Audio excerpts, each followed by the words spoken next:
and welcome to the Conference on Academic Library Management. This session is being recorded. If And welcome to the fourth annual. We are so glad to have you all here. It's kind of amazing to think where we started, and here we are on year 4. So we're so welcome and excited to have you with us. So as you heard, the session is being recorded. So just keep that in mind. It will be here for you to return to later to review if you'd like. We want to take a moment to start to thank you all for joining us. And we just want to acknowledge that it's incredibly difficult to be a manager in higher education today. And we are offering this moment as a moment for breath before we begin to engage together in this virtual space. So just take a moment, ground yourself, introduce yourself in the chat. And we thank you, and I hope you thank yourself for taking time in your own professional development journey to be here with us today. So we're going to start with some new features this year, as we do every year. So as you may have noticed, or if you're new, and now you know, it is a little shorter this year. We've heard feedback over the years about going Monday through Friday is a little too long. So we've adjusted to go Tuesday through Thursday, with afternoon on the East Coast and morning on the West Coast. Because of this, we have more concurrent breakout sessions so that we could have about the same number of sessions as we have had in previous years. We continue to have live captioning and stream text options available this year. We got rid of the lightning talks this time, so it's all hour-long breakout sessions and keynotes. We have another panel keynote. That's where we're at today. So looking forward to that. And this year, there will be a session highlighting the work to expand sort of what we've started here with CALM related to academic library management professional development that's connected to an IMLS grant. So that is tomorrow. Some things we've kept.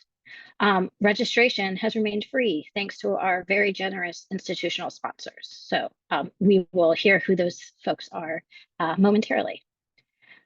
We continue to be focused on practical person-centered management practices.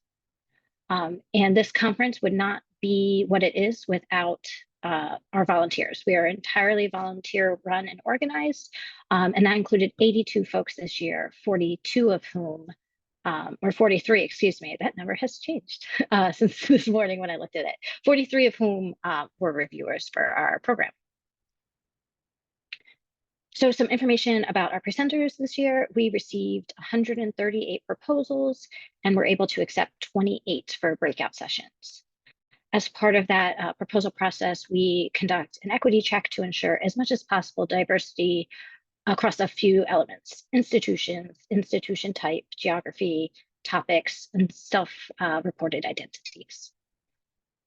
And so this year we have presentations coming from the US, Canada, and Qatar.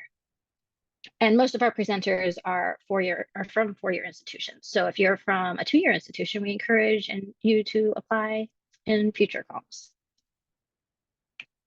So a little bit about you all in the room. So we have 1,500 attendees this year. And we have a little pie chart here of the institutions y'all are from. So you'll see mostly public institutions, but we have a wide variety of folks, including some public and special library folks. We have a breakdown of what you've identified as your managerial role. And if you're doing quick math, you might see it's not 1,500. You know, we are missing some information, but it's pretty darn close to all of you. And you can see that we have a variety of managerial role types, including those who are aspiring or just want to learn. And we welcome you and hope you get lots out of the conference. And then finally, how many years folks have been a manager. This is really exciting to see that all of our new to managerial role folks are here, ready to learn and grow and be a great person-centered manager. So I'm going to turn it over to my colleague, Sean. So I would love to have this be an opportunity for us to learn about how we get here, which is through the volunteers. It wouldn't happen without a great volunteer base, and it's an acknowledgement of our labor, an opportunity to thank them. So if you go to the next slide, I'm just going to go through the committees and give a little note for from the committee chairs.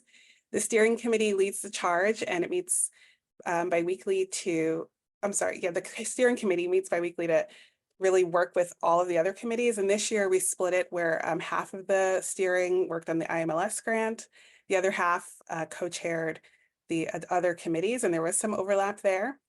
So thank you to the steering for all of your work. Program planning coordinates with reviewers and help to evaluate the incoming proposals. And from the programming co-chairs, they wanted to say to the programming committee, thank you for your patience and gentleness as we've navigated multiple spreadsheets, competing themes, and an overwhelming number of amazing proposals that we had to keep narrowing down.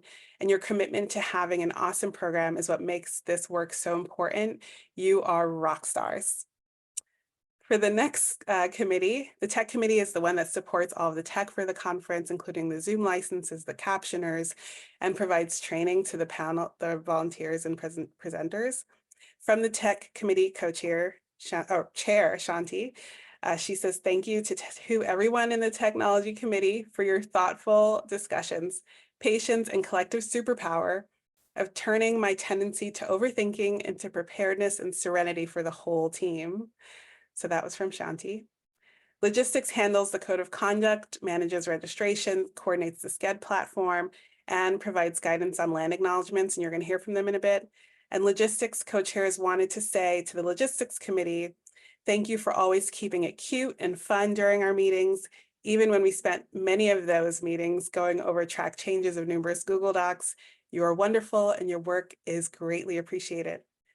And then finally, the communications committee maintains social media presence, Twitter, Discord, LinkedIn, but also has absorbed resources, so supports our shared resources like Zotero. And the communications committee chair, Tarita, wanted to say, thank you for your creativity, humor, and willingness to try new things, for always making the meetings fun, including when we took several moments to bemoan when certain social media platforms devolved into a dumpster fire. You are all appreciated. So I'm Shanta Smith-Cruz, and I coordinate our volunteers. And on the next slide, I just wanted to thank our 43, well, yeah, I'm the one who added the number, 43 reviewers who reviewed our 138 proposals. Thank you for your thoughtful reviews. Find me if you need any letter for your promotional package. And now I'll turn it over to Danny. All right, thank you, Sean. I loved all those comments about our committees. That was really wonderful. I get the opportunity to thank our sponsors now, who are the folks who have made this conference free and available for everyone here today. Every year, this conference gets a little bit more expensive to put on, so really huge shout out to all these folks. So if you are here, you have used SCED, and we have a single sponsor for SCED this year, which is the Medical University of South Carolina Libraries. Thank you so much. That has become key for this conference, and it was really wonderful to just have y'all take care of that for us.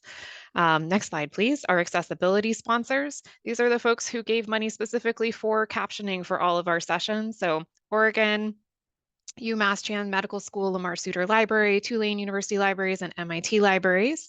So definitely take advantage of those captions. Our Zoom sponsors, VCU Libraries, as well as UMKC University Libraries, who have sponsored our Keynote Zoom sessions, which you are in right now, and gave us a really large license so that everyone who wants to be here can be here. All right, our Keynote sponsors specifically, although our next slide will also include some Keynote sponsors. Cal State Long Beach University Library is our sponsor for our opening Keynote, and Binghamton University Libraries also contributed specifically. Thank you so much. And then folks who said, please use our sponsorship however makes the most sense. We're really grateful for that flexibility. Weber State, University of Minnesota Duluth Library, University Libraries of Colorado Boulder, Duke University, Georgia State, UCI Libraries. We've got more. Grand Valley State University Libraries, University of Delaware University Libraries, ECU Library, Michigan Library, Texas A&M University Libraries, USC Libraries. I'm almost done, I promise. But this just really goes to show how many people it takes to put this conference on. University of Northern Colorado University Libraries, Michigan Library, the Massachusetts Commonwealth Consortium of Libraries and Public Higher Education Institutions Incorporated, great name, George Mason University Libraries, and the University of Washington University Libraries. So thank you to all of our new and returning sponsors for helping us put this conference on. We really couldn't do it without you. And then last but not least, I'd like to thank the UC San Diego Library for providing the infrastructure for the conference. A huge shout out to Rainey Adams and Daniel Ibarra behind the scenes, making sure that we can cash all the checks, we can pay for all the things. We couldn't do it without them. So thank you. With that, we're going to move on to some conference logistics. Yes, for those who've been here before, these are some reminders for those that are joining us for the first time. A couple of things you'll want to know. So as you're going through the conference, we will be sending out feedback surveys to each session, as well as an overall conference feedback at the end of the conference. We really appreciate your feedback on the sessions because that gets shared to the presenters as well. So it's beneficial to us, beneficial to them. The sessions are all being held in the Zoom webinar format. So just so that you're clear, none of them will be in a Zoom meeting format. I see someone has a question, so maybe in the chat that can be handled. The chats, as you can see already in the opening session, are very active. There's a lot of chatter back and forth and side conversation. If that becomes overwhelming, there is not a way to turn it off at the participant level, but we encourage you to close it for yourself. If that is not overwhelming, we welcome your engagement there. Just to remind, the code of conduct is in effect for all spaces of the conference, and that does include the feedback forms and the chats as well. The webinars each cap at 500 participants, so it is possible, depending on when you join the webinar, that it may be full. We encourage you to move to another concurrent session at that time if one is available for you. And if you have tech issues that are not able to be resolved by the chat in the chat session by sending your questions there to the tech moderators, then you can also email us at calmconf, C-O-N-F, @gmail.com. Whew, I think we can go on. We love hearing from you. We really want everyone to feel engaged and connected to each other through this conference and as a community. So if you're still on Twitter or X, please feel free to find us there. Also, we're on Instagram and Blue Sky using @CalmConference. We welcome participation through a number of different topics on our Discord, which has been around for a few years. The link is there on the slide and also in the chat. The Discord is where you can submit photos of your pets and have engaged conversations with other participants, as well as with the volunteers and steering committee. It's just a really great space for engagement across a number of elements. The conference hashtag is #LibCalm, if you would please. And if you would like to jump directly into any of those platforms, we have QR codes for you here. So if you want to, I'm giving a moment for the mobiles. Okay. Hopefully you were able to scan the QR codes if you wanted them or to screenshot the slide. Okay. Related to accessibility, this is a key effort from this conference and has been from the beginning. So please know there is live captioning provided, so you're able to turn that on for any session. Additionally, you can use the separate streaming captions if you prefer that. Any session that was agreed to be recorded by the presenters will be made available as soon as possible once they are prepared and posted to YouTube. You can find them at the Calm Conference YouTube channel. Finally, we're always looking to improve and continue adding to what's possible in making this conference as accessible for all people as we can. So please tell us through the feedback form for the conference if you have other suggestions that we should explore. Balancing accessibility across technological advancements at all times is something that's a moving target, but we're always working on it. And lastly, we are once again collecting resources. So if you are a presenter or you are watching a presentation and you have something that you'd like to share with the rest of the community, please consider posting it to our Calm Resources Zotero group. There's a Calm 2024 folder. You can additionally post things directly into the chat during presentation sessions, and those generally are able to be captured and moved over either by those of us who are volunteering or by other members of the community. That link to that Zotero is going to be posted at the beginning of every session, so don't feel like you have to get it now or never get it. At the end of the conference, all of the presentation files are posted into our OSF. And so we really encourage you to participate. Now I'm going to pass it over to David to talk about our code of conduct. Hi, everyone. I'm David, here to talk about the code of conduct. The full statement is available at the link on the slide, but I'm going to give you the sort of Cliff Notes version of our code of conduct today. Calm is dedicated to providing a harassment-free experience for everyone, regardless of their identity. Calm is a person-centered conference, so dignity of all humans is our top priority. The true TLDR of our code of conduct: be kind to others, behave respectfully. The code of conduct applies to all conference and conference adjacent spaces, including social media. If you encounter a moment during a presentation or on social media where somebody you feel like is not following the conference's code of conduct, you've got 3 options to report those code of conduct questions, those code of conduct violations. During the session, you will see somebody, their name will be like my name, Calm David, but it'll say Calm COC, and then the person's name. You can always send a Zoom direct message to that individual. They're on call to monitor things during sessions. We also have a report form. Thanks to Rita for putting that in the chat. And you can also send us an email at the CalmConf email to report a code of conduct violation if you see somebody not acting the way we all want to. I'm also here to offer some thoughts about land acknowledgement. We call it Beyond Land Acknowledgement here at Calm. So bear with me as I read this slide. Traditional land acknowledgements are performative and typically don't include any meaningful or reparative action. As a conference, we are hoping to move beyond land acknowledgement into something more meaningful and action-oriented.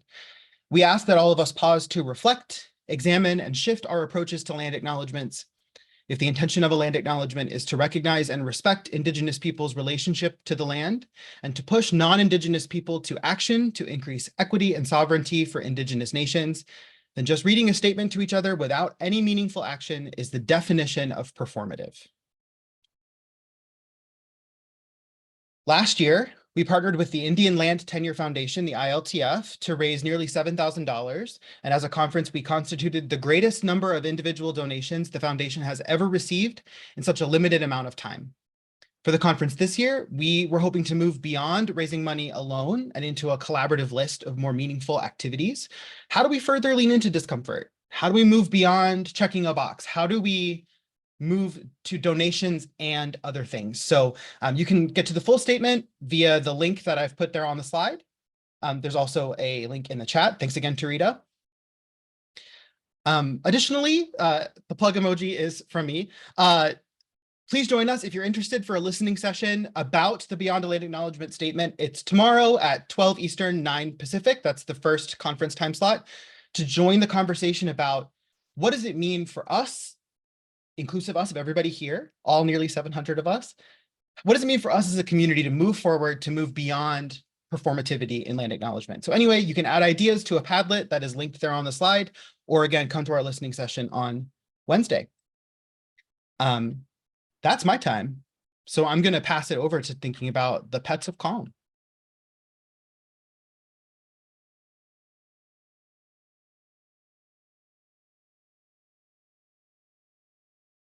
Thank you, David. And I am Shannon Jones, and I have the, I think the best job today is to welcome our fur babies and our pet friends and family to the Calm conference. And so on behalf of Calm, we love pets.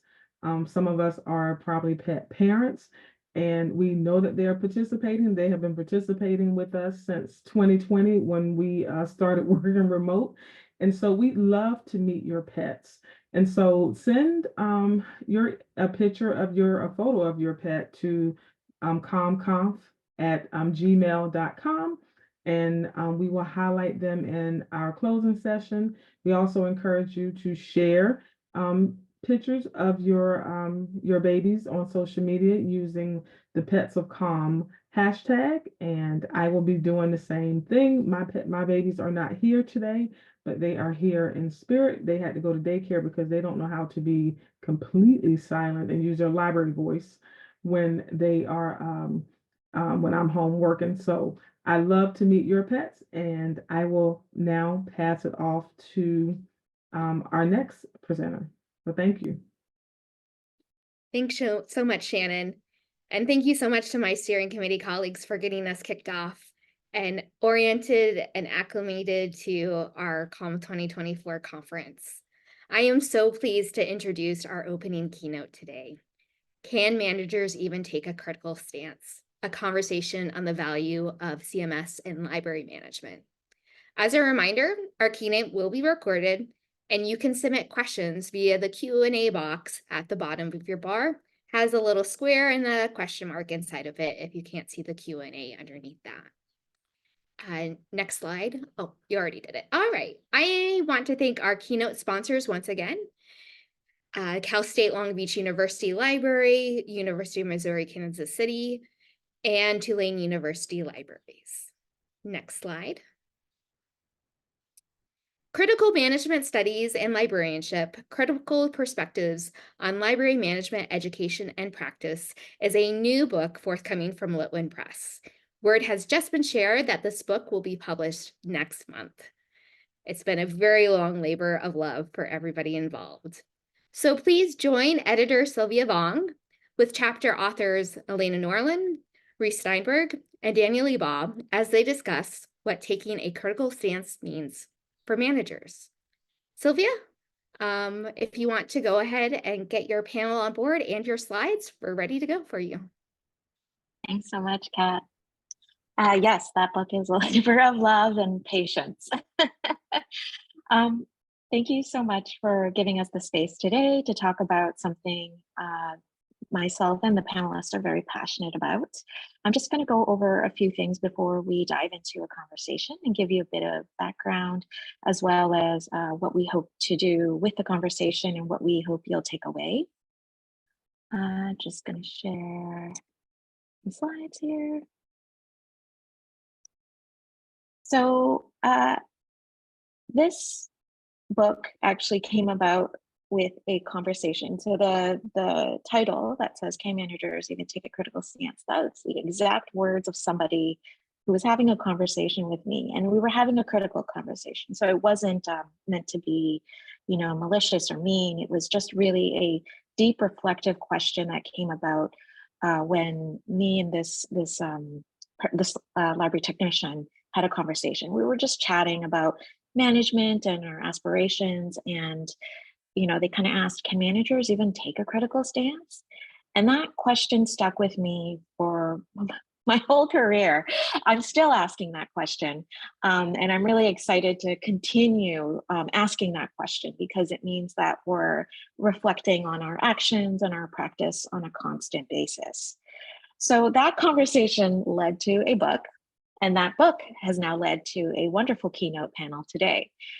So Elaina, Norlin, and Danya, Leebaw, and Reece Steinberg are three of the authors from the book who have different perspectives and experiences in different management roles.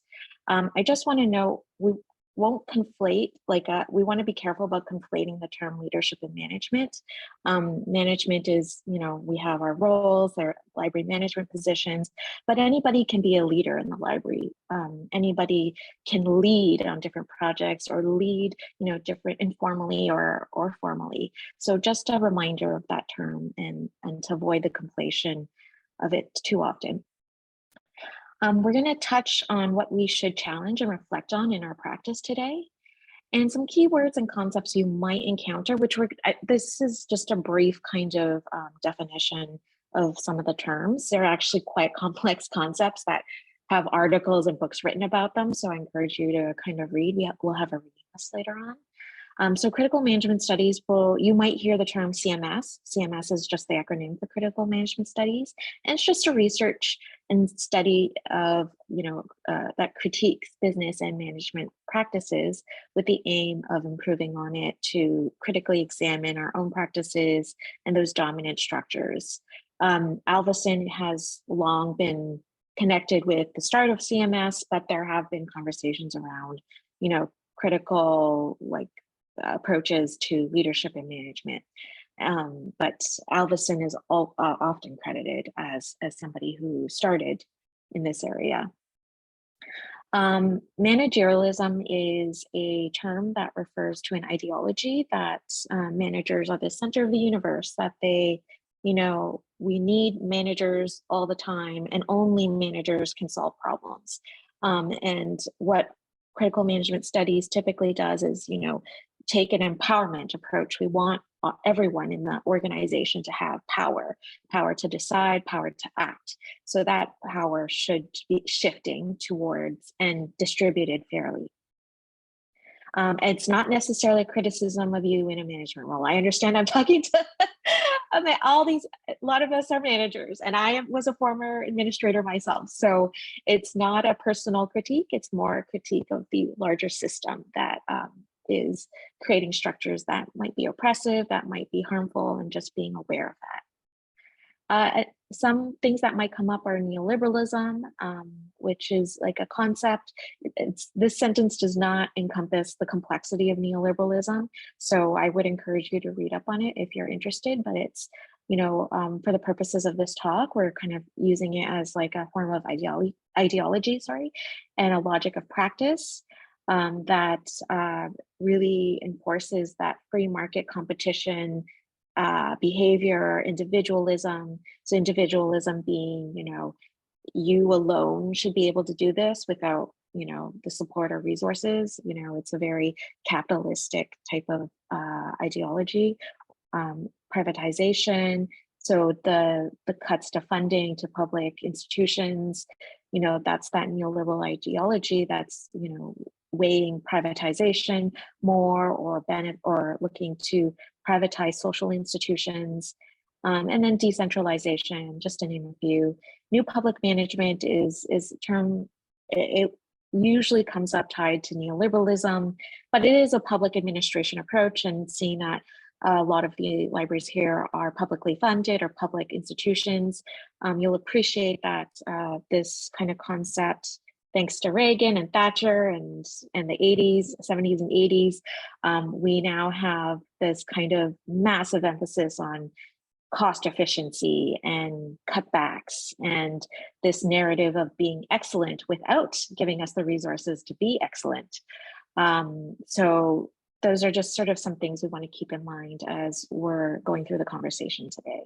And some other terms might come up, but we'll try to unpack what we share and discuss it further.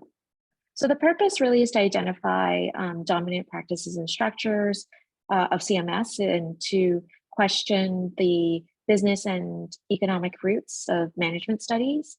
We really want to emphasize humanizing labor and relationships rather than talking about people and labor as pawns or pieces or numbers. It's more than that. We are human at the core of it. And then you can, through the CMS lens, actually bring in other areas of theoretical frameworks and studies.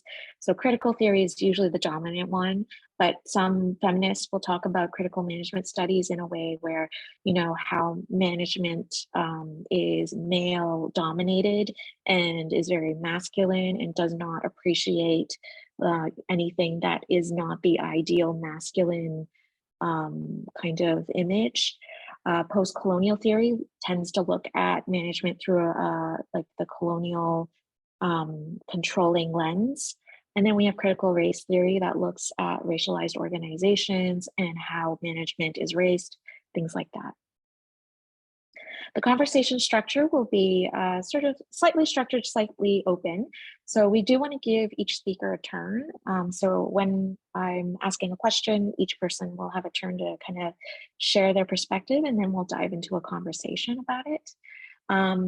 We do have a set of questions that we'll share ahead of time here on the slides, but we might not even get to them, or we might veer off into other directions. So that's just something we wanted to keep, was that kind of conversational flow and spontaneous thoughts that might come about when we're inspired.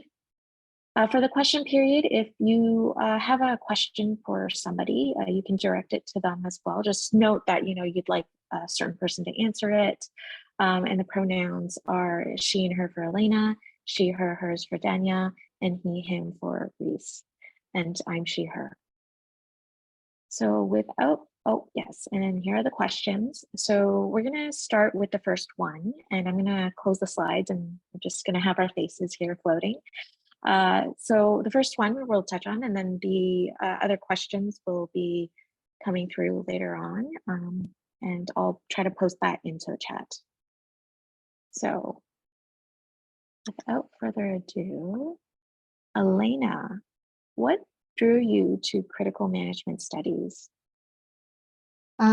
It started when I was a regional manager. I was overseeing about 7 libraries, and I became very curious on the structure of my managers. On some of my libraries were excelling, doing really well, and some were really falling apart. And I just became really, I'm always one of those people who wanted to know the root cause of why these things were happening. When I started as the regional manager, most of the people were already there. So it wasn't like I was hiring people, but they were there. And as people were leaving and other people were coming in, I started to really think about the way that we were hiring people and what did we want from our managers, and how were we actually communicating, through our our recruitment forms, what we wanted. And I found that that was not in alignment. Our sort of recruitment forms were very much more focused in on punishment, penalty. Can you fire people? Do you know how to fire people? Do you know how to, punish people when they're not acting up? And were you tough and sort of willing to do what it takes to get these people in line? It was really weird. But then we would say, on another hand, we care about our people, but everything that we were doing as management was how to just keep them in line. It was all this keep them in line scenarios. And so I became fascinated with one of my branch managers who was really excelling in his particular library. Not only was he excelling, he probably had the happiest employees that I had in my region, but he was doing nothing that our upper management was asking him to do. Like, nothing that he was doing was something that we were told to do. And everything we were told to do was the branches and the libraries that were most dysfunctional. So it really started to me to think about, why is this happening? Why do we keep repeating these things? Why can we're saying that we care about people, but what we're doing is not going in that direction? So I just became enamored with that. And once I left that organization, I spent a year sort of looking at organizations and systems that were excelling, and then sort of going it to our sort of traditional management models and realizing that none of it was in alignment. And so that's kind of what made me start to really think about it. I did not want to go to another job after I left. I spent 9 years as a manager, and I didn't want to go in another job just feeling like I was drained, trying to turn around organizational systems that didn't seem very dysfunctional. But I also wanted to help libraries that wanted to figure out why we keep doing these same things that were leading to disengagement, dysfunction, and why were we doing that? And so I find that critical management studies helps me sort of think about the root causes of why these things are happening. So that's kind of how I got into it. Yeah, it's when you're a manager, you're kind of you're isolated in some ways because you're alone. You can't really talk about a lot of things, but you're always questioning, like, where is this coming from? What do I do? And it can be a lonely experience, and you kind of need to kind of find answers to what you're experiencing. Danya, what drew you to CMS? Yeah, so similarly, I think it was just kind of looking for a different, maybe is there a different way to manage than I had observed. I first stumbled across CMS when I was preparing a job talk for my current position, where I'm a director of a department at a research library. And at the time, I was serving as an interim head of reference at a smaller library. And I'd been a manager for a little less than a decade when I was in my 20s in a totally different profession. And it had been a challenging experience in many ways. And then I had moved to librarianship and started over, and I hadn't been in management for a long time. And so when I was kind of facing the decision about moving back into a permanent managerial role, I really wanted it to be on terms that felt better to me, that I could live with, that I felt, were authentic, right, to my values. And I'd also, at this time, I'd been a reference and instruction librarian for a long time. I was very familiar and had researched and written about critical information literacy. So I kind of had this nugget in my head of like, I wonder if there's a similar critical theoretical approach in this area. And I came across some readings when I was preparing for that talk. And I was really intrigued. And that was 7 years ago almost. And that was kind of my entry. And at that point, I began reading up on critical management studies and starting to write, incorporate it into some research and writing. And I thought, this might really help me be the kind of manager that I'd like to be the second time around, 15 years later.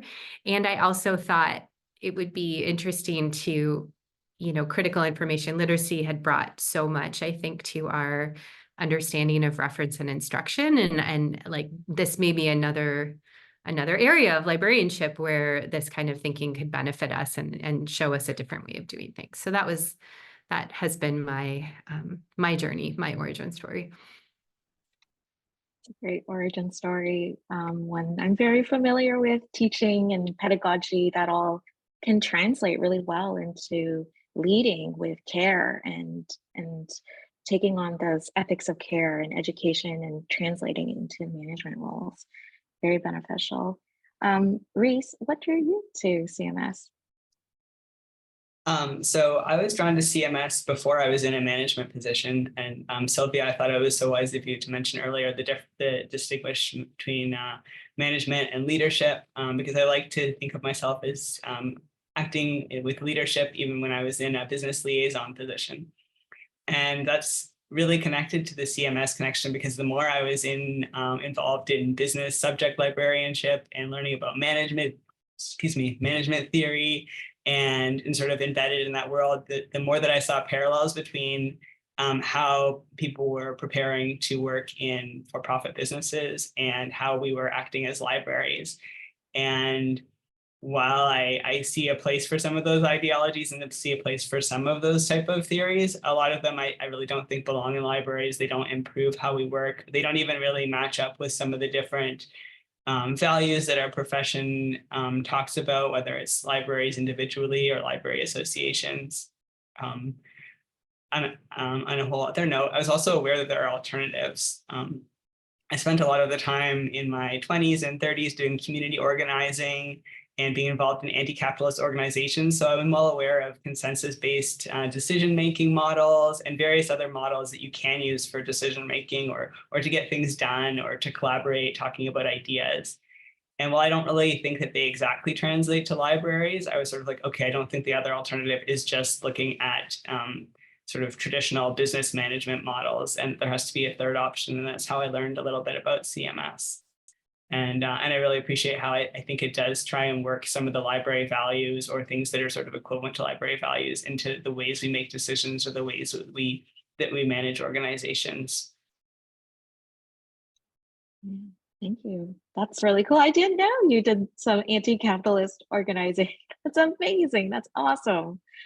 Um, so where did training fall short for you? Like when you, when you were entering these jobs, did you feel like you had enough support or training in those areas that prepared you for what you were going to be facing day to day and on a macro scale, the kind of forces that were oppressing or impacting libraries?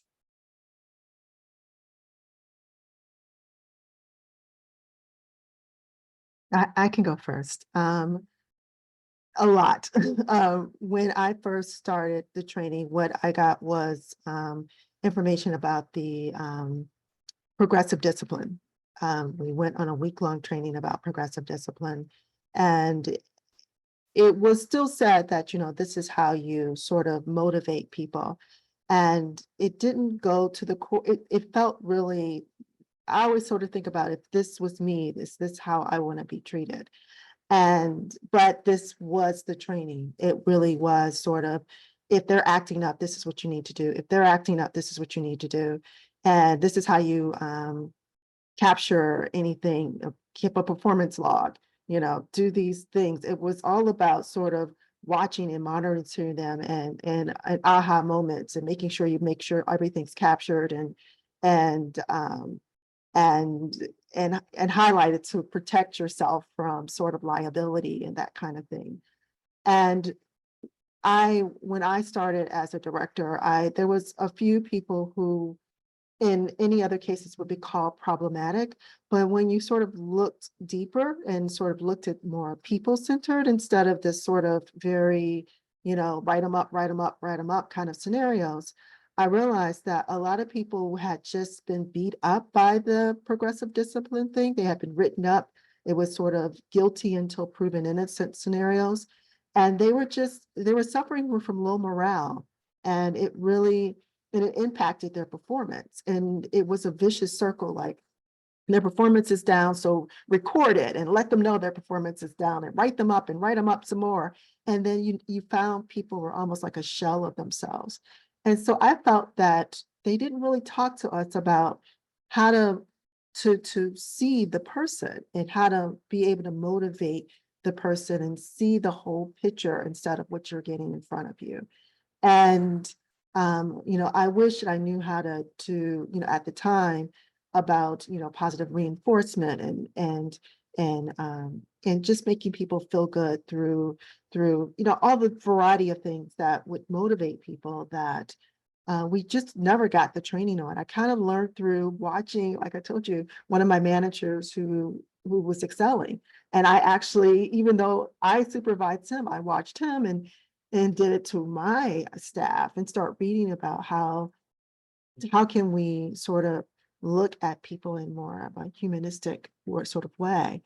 And so a lot of people that my leadership team told me to fire, I was able to not only turn around, but they were thriving just because I spent a little bit more time with them and got to know them a little bit better and really sort of invested in them. And I saw people turn around, and to know that the way that we were structured, I would have fired them, right? And I would have never got to know who they were, and they would have never blossomed.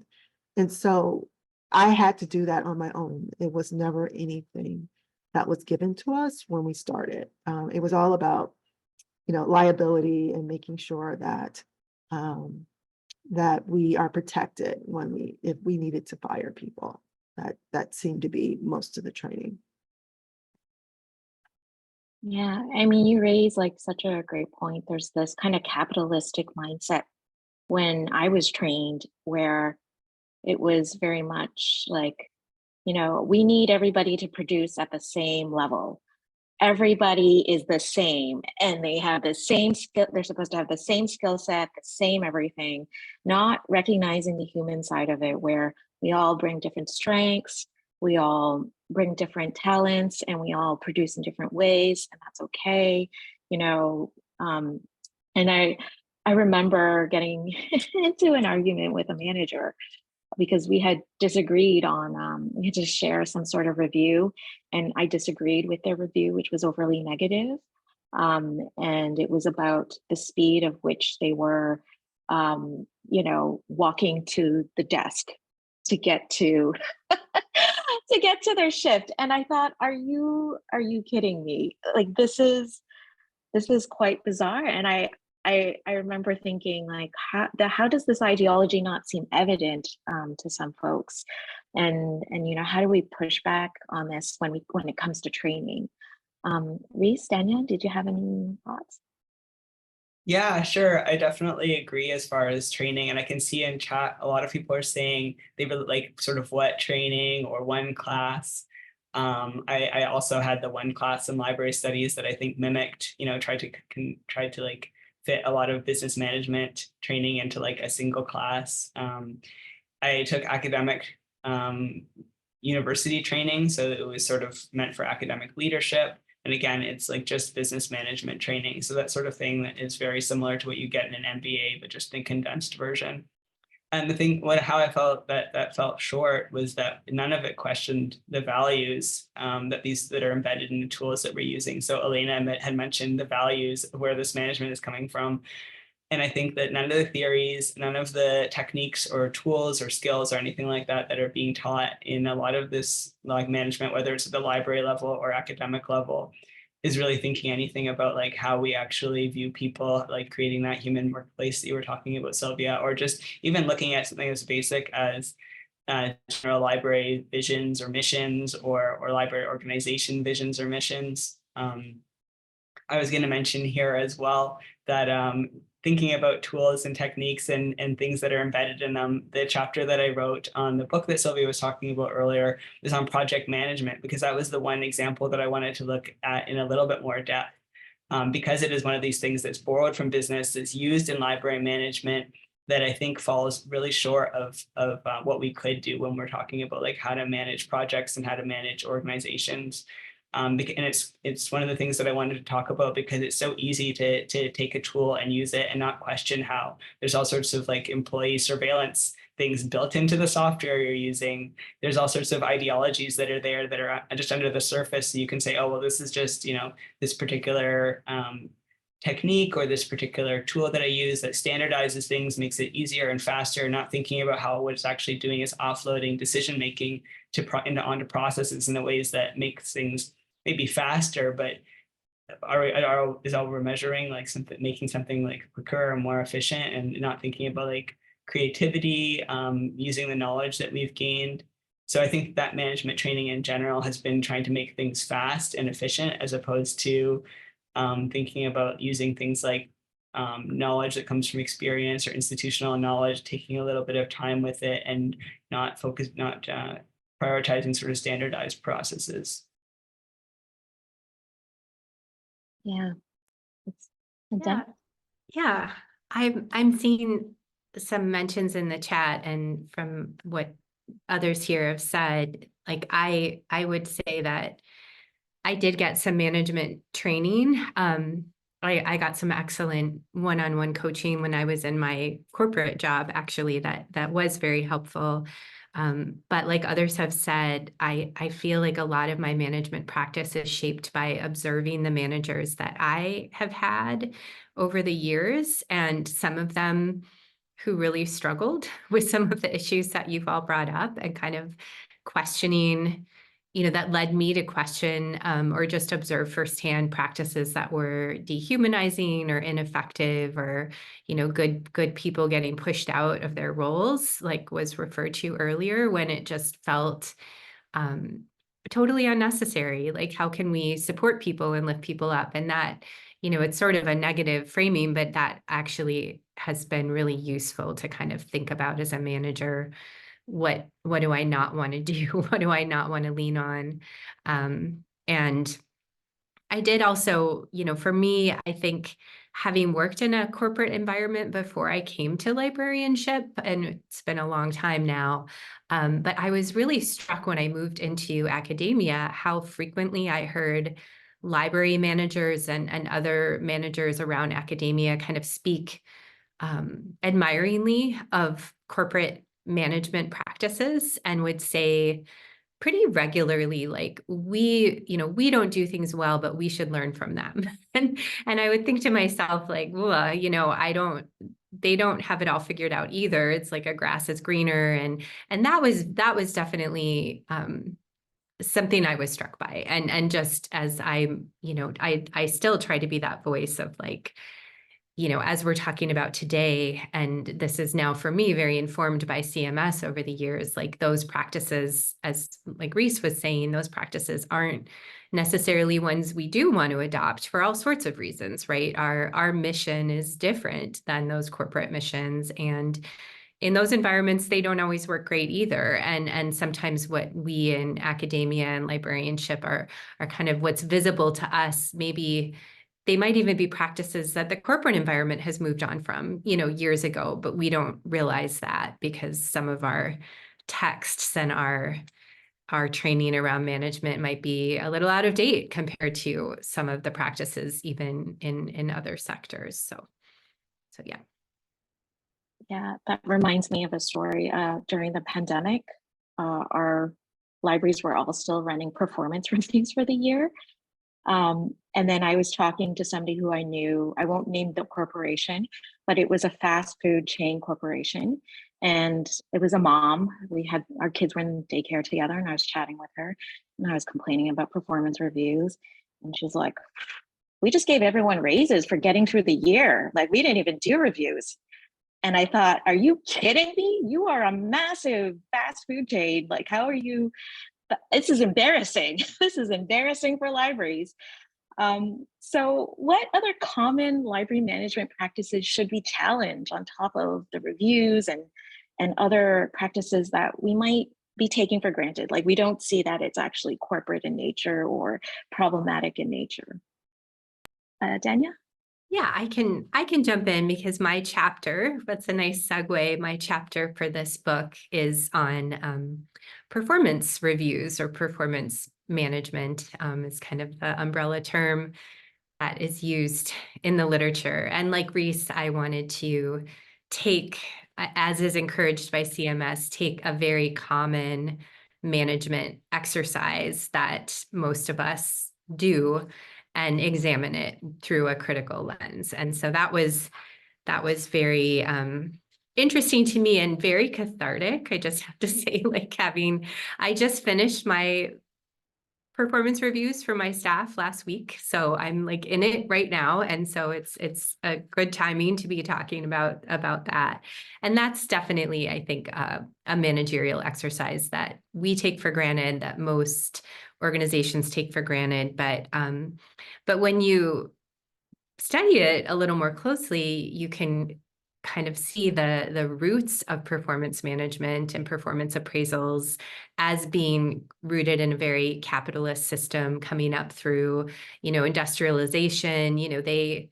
I think a common theme of CMS is to denaturalize, so to take those common practices that we take for granted and kind of look at them and question why we do them and what place they play. And with performance appraisals, that sends you to very interesting places of what purpose they served, and libraries really adopted performance management widely by kind of the mid to late 20th century. And now they're very commonplace, very taken for granted, I would say.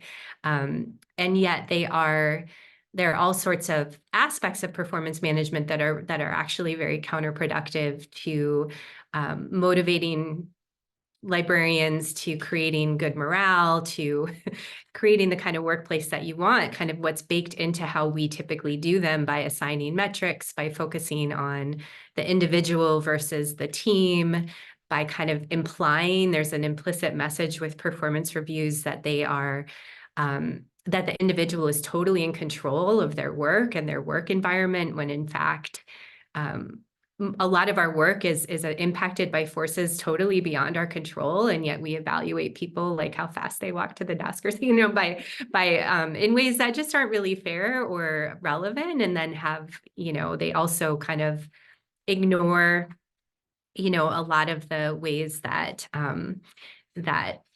power and promotion actually happen in libraries, and it kind of puts this instrument there as like it's all rational, it's all objective, when that's really not the reality of the environments that we work in. And I could go on and on. Like I said, I wrote about it, and I also have been in it, writing reviews. And so that's an example of how we can have this critical understanding, and we still have no choice but to participate in the process. But there are things I think we can do to make it a little more human, and kind of all the things we're talking about.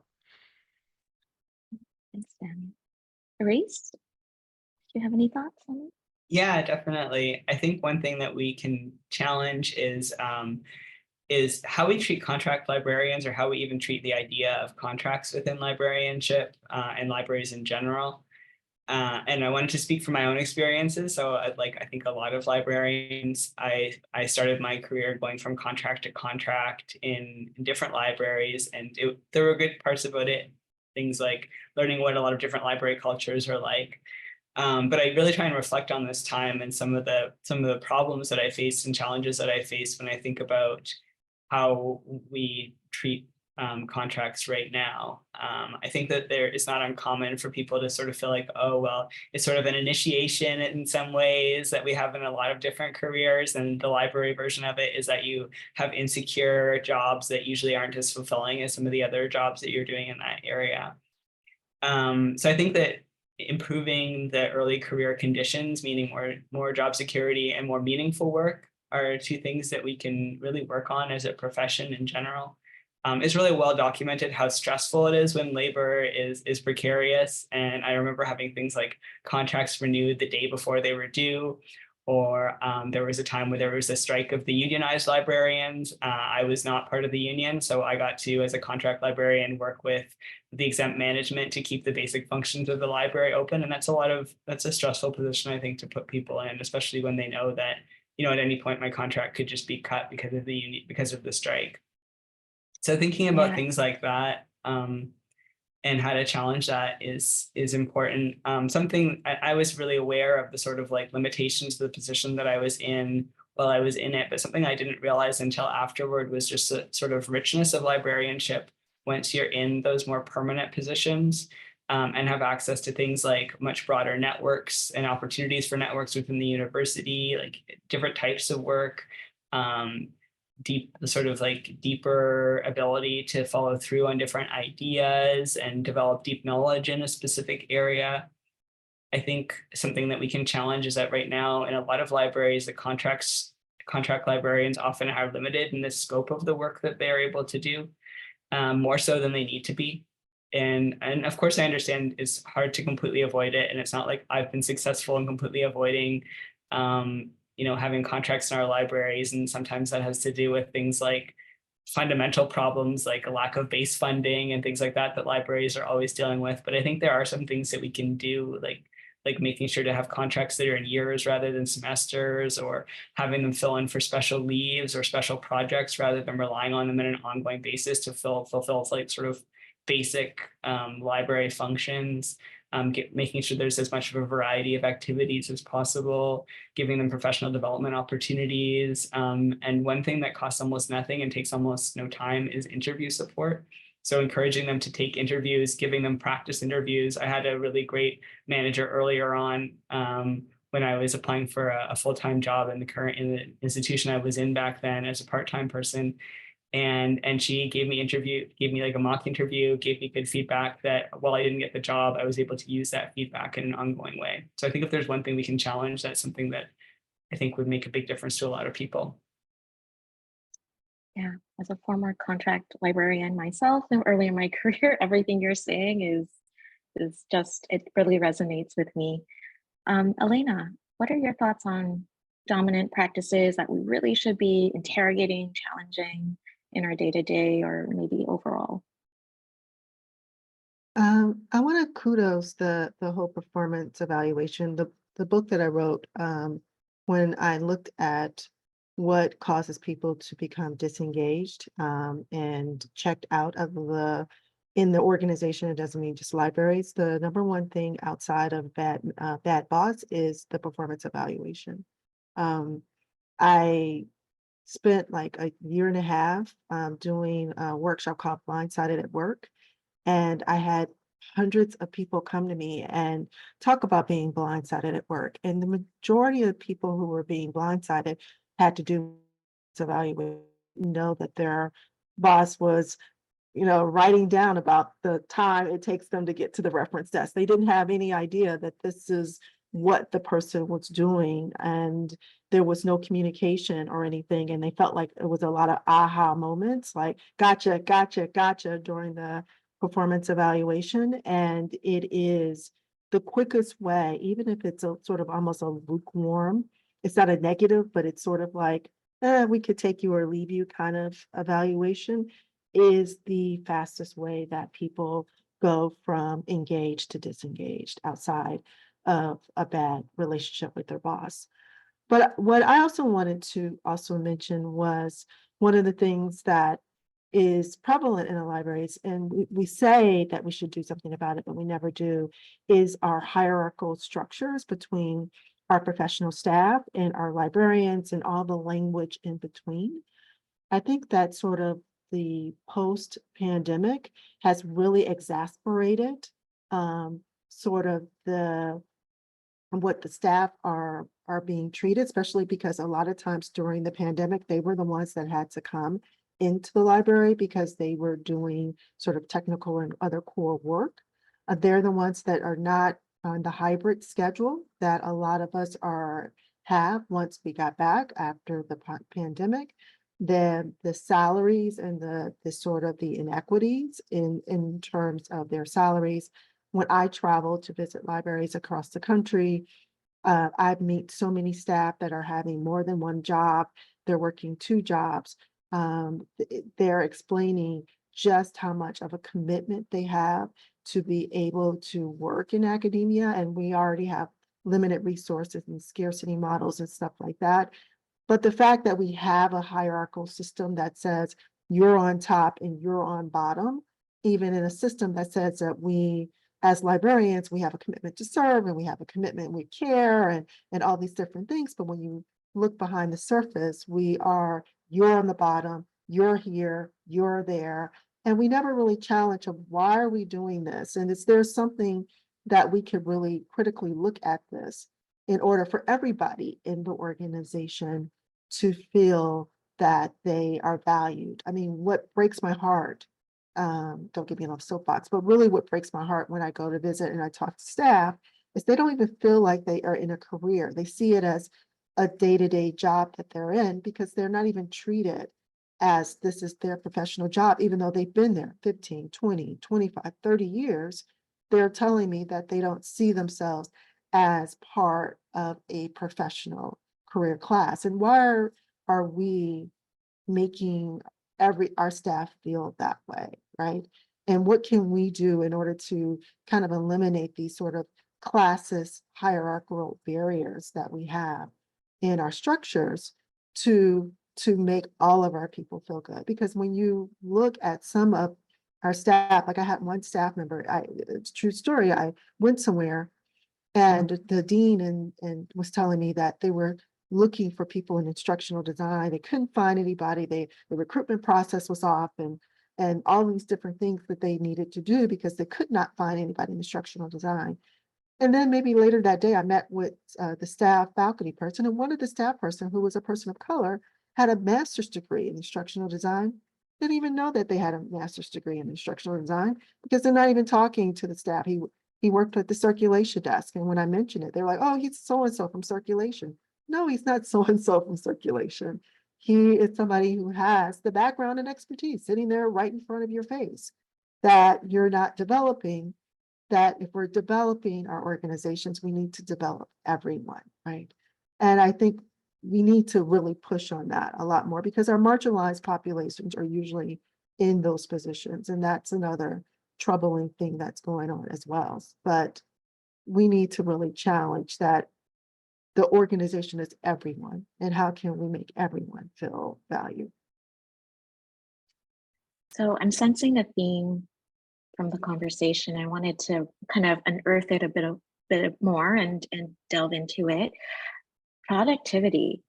So Reece, you talked about, contracting, and of course, sometimes when we employ that kind of hiring, there's this always sort of narrative of we need to maximize outputs from this contract, but the pay doesn't obviously reflect those positions sometimes. Danya, Elaina, you talked about performance reviews and the experiences that some people that had gone through of, being judged for what they're able to produce. How should we interrogate this concept of productivity from a CMS lens? Like, how can we problematize it in a way that we understand it better and address any issues that kind of arise with that concept, that idea? Oh, sorry, go ahead, Danya. You go. Okay, I'll just to jump in quickly. I absolutely think like focusing on outcomes and what people are doing and how they're doing things versus like measurements and assessments and metrics and things like that is the way to go. I think that productivity, a lot of it has people doing things like logging hours and logging and sort of like meticulously saying what they're doing as opposed to actually doing it. I think someone in the comments was talking about like the incredible amount of time that's spent on things like performance reviews. And I definitely agree with that and relate to that. And also wanted to say that I think a lot of the outcomes focused management that I've heard about has been from a blog that was mentioned by many people earlier in the chat, which is Ask a Manager, where she's always emphasizing in this blog that we look at like what people are doing and focus on what's actually being done. And like, if someone's not performing in a certain way, talking about what they need to be doing differently rather than focusing on you're not spending your time this way, or you came in 5 minutes late or any of that kind of thing, those kind of problems, because it's not really, we're all adults and it's all up for us to sort of figure out how we're using our time exactly, as long as we're doing our jobs. And just one other quick thing I wanted to mention. I know that earlier, I think Danya, you were talking a little bit about using outdated practices that are coming from business management and bringing them into libraries. And I see that so frequently. Things like a lot of practices from metrics and assessment culture that come from business management that peaked in the 1980s and aren't used by businesses anymore because they have proven that they don't actually work when you have more than a couple of variables. Things like sort of like large corporate strategies that used to be based on metrics aren't being used anymore because we can't really use them reliably. So if we're not using them for business decisions, I have no idea why we're adopting them in libraries and trying to compare performance across several different academic libraries that may have dozens, if not more, variables in their their size and programs, demographics, etc. Yeah, that makes me think of this idea in CMS about some of our practices are so performative, right? And are really designed to signal to other stakeholders that we have these rational, objective measures in place, right? And I think so much of what we do, including like this emphasis on productivity and metrics, like we're all living with that all the time, is sort of for these other audiences but then create all of these perverse incentives in our own organizations. So certain kinds of work gets spotlighted or privileged or seen as better than other kinds of work because the outputs are more visible or they're higher impact or easier to measure, right? So often it's just like what is actually easier to quantify. And I love how CMS challenges that at like a very base level. Another thing that I've been thinking a lot about, to what you were talking about, Elaina, about roles in the organization, based on some things going on my own campus, like I've become kind of obsessed with this idea, probably informed by CMS after all these years, that really so much of our hierarchy and our job classifications, which are a huge thing in my university, probably for many of us, like these HR defined job codes, are just a construct, like at the risk of stating the obvious, like they're a construct. And they might be a construct that we need or that we have to abide by. We certainly do at my organization. We have to use those for various reasons. But that doesn't mean we need to give them more power than they should have, or kind of sort of that denaturalization, right? Like this didn't come down from on high. Like the reason, you know, we've put people in these categories for various reasons, but that they don't, to serve a purpose, but they don't have to dictate everything that we do.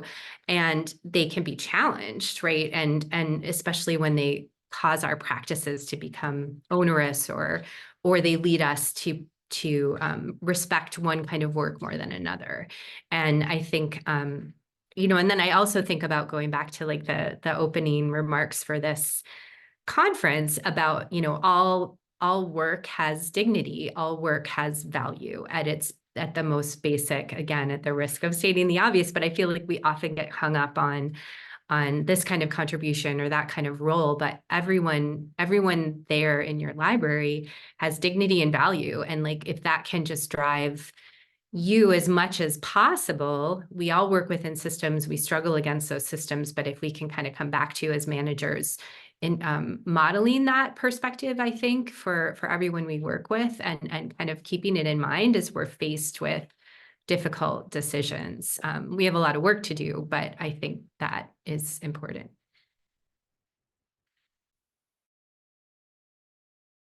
Yeah, I agree with what everybody said. I also think that what happens after a while with our intense focus in on productivity sort of fuels the scarcity model and do more with less, because you get incentivized of just doing more, and then your performance evaluation tells you, oh, it's good, but you could be doing more, right? And what can you write down that we can check off that you're doing more? And you're already exhausted from what you've done before, and you're not really reflecting on what the bigger picture is. And a lot of times, what we're the check off list and the widgets and the to do things, like, what is this really going for? Like, why are we doing this? Like, why, like, what is this? Is this supposed to be going to the strategic plan or the overall vision? And it's not. It's just to look good so we can put on a sheet of paper that we're doing more. And it's sort of a wheel that doesn't stop, right? So it's like, you're doing good, do more. You're doing good, you do more. You're doing good, do more. And then when you're exhausted, then your performance is sliding. And is your performance sliding, or you're just to the point where you can't do it anymore, right? And you're just exhausted. But since you already overachieved from where you were a couple of years ago, then it looks like you're sort of sliding. And then when you get that evaluation that says you were great, but something's going on with you, then you have to hop back on the wheel again, right? You have to hop back on the do more with less wheel, which I always find problematic. And I really do feel like we do need to question that in terms of productivity. And I also want to say that, you know, as somebody who comes from much more of a public services background, I always felt very sort of angry, especially when I used to do reference and instruction, that they wanted me to cultivate all of these relationships on campus. And, you know, and I was the outreach person, and I was supposed to with the honor center and this center and that one and this one and that one. And we never quantified the time that it takes to build the relationships. And it was just such a pressure to do it really quickly and get it done fast and put it on your resume and put it on your thing, hurry up, that a lot of times when I go out and talk to people who they wanted me to have a relationship with, they didn't really trust us because we were so busy feeling transactional instead of really taking the time that we needed to really develop a long-term relationship. And so a lot of times I would push back on like, no, you know, we screwed up with the Honor Center for the last 5 years. It's taking me a little bit more time to get my foot in the door. And I think that should be okay, especially the sort of the collaboration, the sort of the outreach partnership work where we're building something for the future and it doesn't go into our nice little widgets.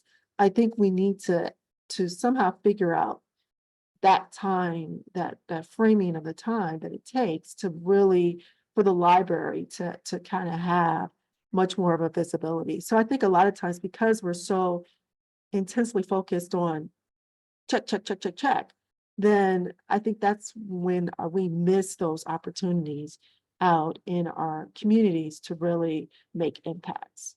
Just, Yeah, those are great points. Yeah, relationships take time. And again, that's that capitalist notion of efficiency and pressing down the time to try to achieve something that it actually takes a lot of time to build that relationship, have conversations, respectful conversations, and, build community. So we're getting close to the end, and I want to leave time for maybe a few questions. So I'll end with maybe the last question. Just a brief, maybe your thoughts on what recommendation you have for folks today on how they can start practicing library management through a critical management studies lens. Maybe Reece, if you wanted to go first. Yeah, sure. I think one thing is, and I've mentioned this a few times, just to question practices that come from the private sector, things like project management and assessment and metrics culture that I mentioned earlier. Also things like just-in-time practices, which are sometimes used talking about service as well as patron-driven acquisition. I'm talking a little bit less about the PDA than about the service way of looking at just-in-time services. So making sure to prioritize those in-person or live, at least if they're over Zoom, information literacy instruction over things like just trying to minimize the amount of time librarians are spending by recording videos and saying that they can present those to students just in time. So the just in time comes up in a lot of different ways, but I think moving away from that. And then one final thing was just also for us to, and this is something that I try to do for myself a lot, to think about why I'm acting in ways that I don't like when in retrospect. So sometimes if I'm a little bit less transparent than I wish I had been, or if I've been less flexible than I could be, to think back, because I think inevitably I find that it's coming from something like feeling I'm rushed for time, or feeling like I'm anxious, or that I didn't have enough preparation or planning or something like that. And that's why I think we go to these sort of more traditional ways of management where we're more rigid, or falling back on sort of bad patterns. It usually does come from some sort of underlying root cause, and then trying to like work on that cause so that we can be the managers that we want to be.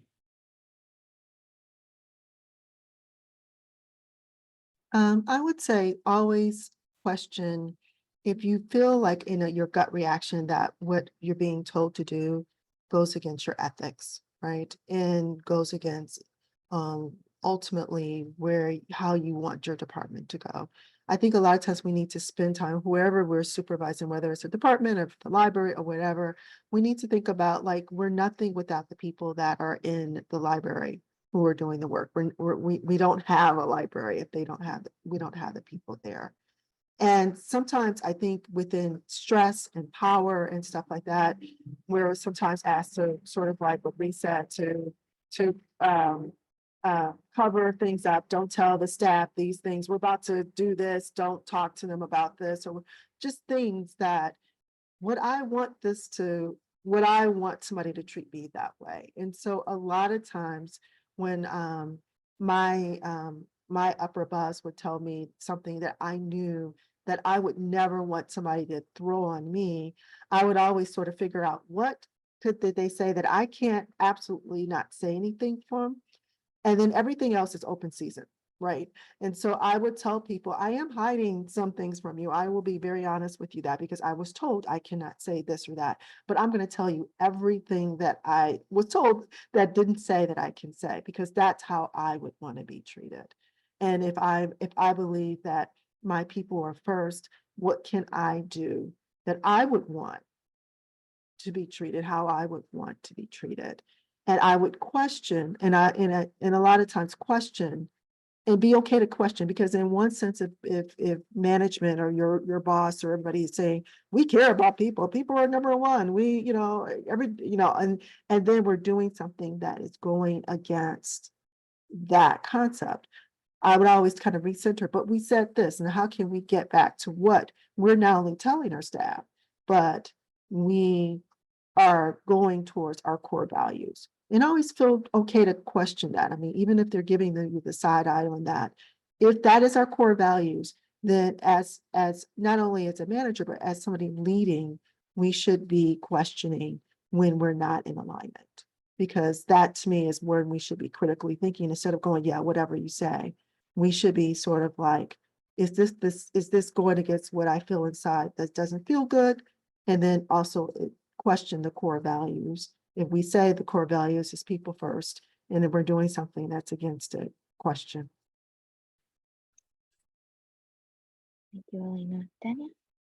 Yeah, I want to just, plus one, what was just, but Reece and Elaina both just said, and I think it kind of gets at some of the questions I'm seeing in the Q&A, which is, I think in my time as a middle manager, I have found myself, I feel like I'm regularly facing those questions that are being raised of like, I'm being told one thing above me and it doesn't feel quite, whatever. Like, I think just always coming back to the one thing that wasn't clear to me as a manager early on was like, I can take the side of the workers, right? Like there's this idea that as a manager, you kind of represent senior leadership. And I guess in some ways you do. And I think it's important to be mindful of your role, but and honest about it. But at the same time, you can take the side of your staff frequently. And so it's kind of regularly checking in, just like Reece said, I feel like I do that all the time of like questioning my first reaction, reflecting on why my instinct is this and I'm doing this, always examining that. And sometimes I've made choices that I feel a little nervous about that feel right for my staff. And then thinking, well, if I get in trouble, it's worth it to me for the reason that I'm really clear on. And so that kind of, and I haven't really gotten in trouble, but it's just like in the back of my head, if that is why I'm feeling like I can't do something, like, well, I can always, ask for forgiveness later or deal with the fallout, but I'm going to follow what I think is best. Thank you. So all of your thoughts really connected me back to Alvison, who's sort of been cited very frequently in CMS. And I think one of his original research projects was the stupidity paradox. And Alvison's work on that was he was interviewing managers in corporations at middle to upper levels and discovered that they didn't think critically.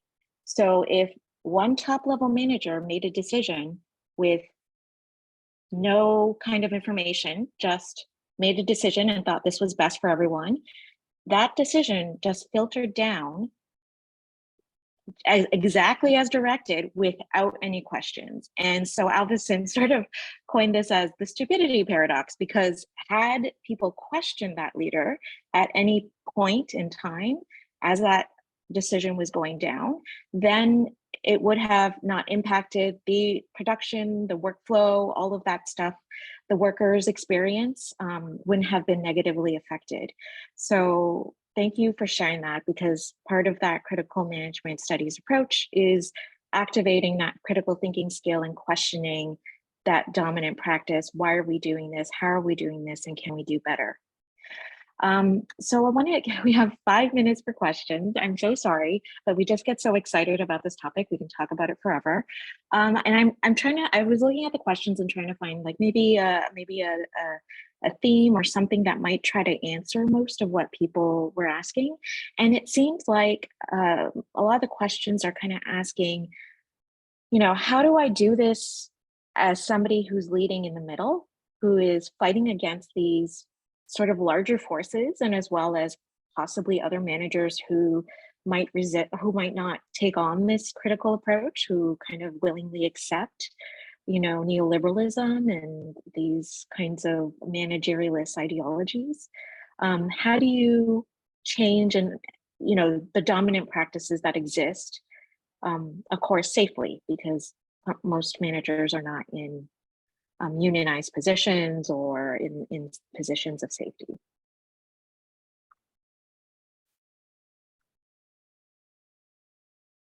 it's a tough question, but it was a common theme of, how do I activate this? How do I put this into action with performance reviews? How do I do this, with retention of BIPOC librarians? How do we push back on whiteness? How do we push back on capitalism? I would say, in a realistic thing, there's no candy coating on it. Sometimes, just going back to what my colleagues were saying, you are going to be in a position where you're doing something that's not going to make you the popular person in the leadership category, right? Sometimes, by feeling like you're doing the right thing, you might not get in trouble, but you're not looked like as the team player within the structure. And I feel so many times that, the few times when I did challenge, really problematic things that we were doing in there. Yeah, I was known as the nice one. I was, like in my library, I was known as the good witch, like I was the nice one, but nice was not seen as good. Nice was seen like too nice or too, like the staff too much or whatever. But I thought that I was less stressed. My staff loved me. They trusted me. We were more productive. The goals, the end product of what we were getting meant so much more to me than being in the in crowd of, sort of going back to what Silvia said. The one person says this and you just kind of go, yes, yes, yes, yes, yes. I felt that I knew my staff and I knew what was best for the functioning of my library. And the reason why they eventually, couldn't get at me on that, because we were so much more, productive in a productive sense, but we were operating, so harmonious. And that so they were like, well, we can't, although she's doing something, whatever. So I would always say that even though it's not going to be easy, it's not going to be comfortable all the time, always know ultimately where you want whoever you're leading to be, where you want on the other side. And I also would say that there's nothing more, I always say this, wonderful than to see your staff blossom, to wherever they're at without, just who they are, blossom to whoever they are going to become. Nothing to me as the manager or even as a leader makes me happier. And so I use that as a carrot stick of when I hear or see policies and things that seem to be very against ultimately where my staff need to be, it's time for me to stand up. And I do also remember that it was hard, but I think ultimately it was worth it. So sorry, we're out of time. Thank you so much to the panelists for sharing their experiences and perspectives. It's greatly appreciated. Please feel free to reach out to any of us if you want to chat or you look at the readings. We've just posted some of the citations on the side. Kat, I'm going to hand it over to you for wrap up. Silvia, Elaina, Danya, Reece, thank you so much. That was such a wonderful keynote, extremely engaging, a lot of things for everybody to think about. Everybody's super hungry to get their hands on that book, so we're really looking forward to it being released. Also share, Silvia is going to be doing a podcast along with the book release.